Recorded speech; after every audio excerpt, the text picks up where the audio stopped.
is basically what we're calling it, and that's trying to build up leaders within our churches.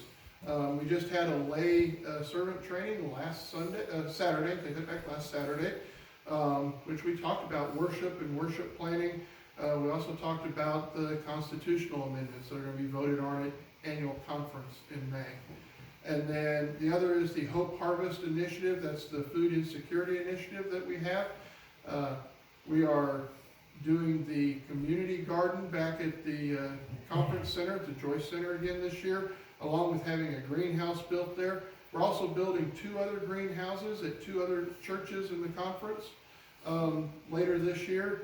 And we're looking at places to be able to do, be places to be, I'm trying to think of the correct word here, locations to distribute items as well, like food, as well as we're going to be doing our bucket gardens again. I don't know if you knew about the bucket gardens last year at annual conference, but we did bucket gardens for folks that maybe can't get out and garden anymore, or maybe, they've moved and they don't have the space for a garden, but they still want to grow stuff, and they can put those things on their porch and grow things.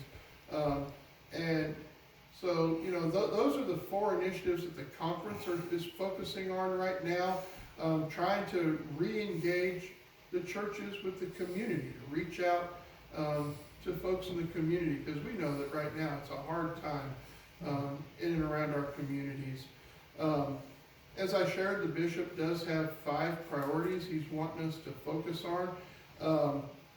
Couple of which are refocusing on, basically church evangelism, reaching out, as well as the culture of the call, our call into, being disciples of Jesus Christ. There are 3 others, but off the top of the head, they escape me, and I don't have that on me. But, we're wanting the churches to understand that, the conference is still here for them, and that we care about every one of the congregations. It's part of the reason why I'm here today. I just want to worship with y'all. And we're thankful for this church and for the ministry that it has. And if there's anything that, the conference can do, let us know. That's why, like we tell Ted at pastors' meetings, if you all have projects, if you know of something at the church or something in the community that needs to be done, let us know. We'll get on a list, because we're trying to get groups to come in and, partner. I know we've done that in the past with some, like with Bible schools and things like that. So,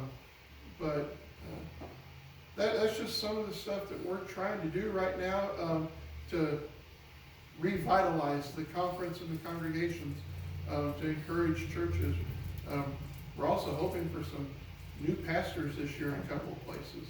We're working on that. So we're excited about the future right now. As long as we keep doing the main thing, which is preaching the gospel, witnessing to folks, and inviting folks to a relationship with Christ. All the other noisy stuff out there, we'll let God handle that. We just focus on the relationship with Christ. Sounds good.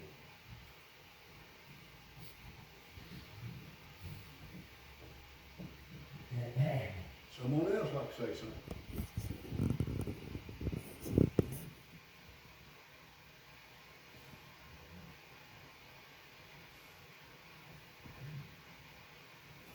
This time of the year, it seems like we have a lot of sickness and stuff, and people don't get to make it to the house of God. But we must keep traveling on. Must keep pressing forward all the time. We can't quit. Can't back up. We might slow down a little, but we still got to keep on going. And the Apostle Paul stated it plainly. The ones that finish the race. You don't have to be first. As long as you finish, you're the one that gets the prize. And the prize being life in heaven. If all minds is clear, let us stand and be dismissed. Father in heaven, we ask that you go with us, that you help us, bless us, keep us, and teach us, Lord. In Jesus' holy name. Amen. Lord bless everyone.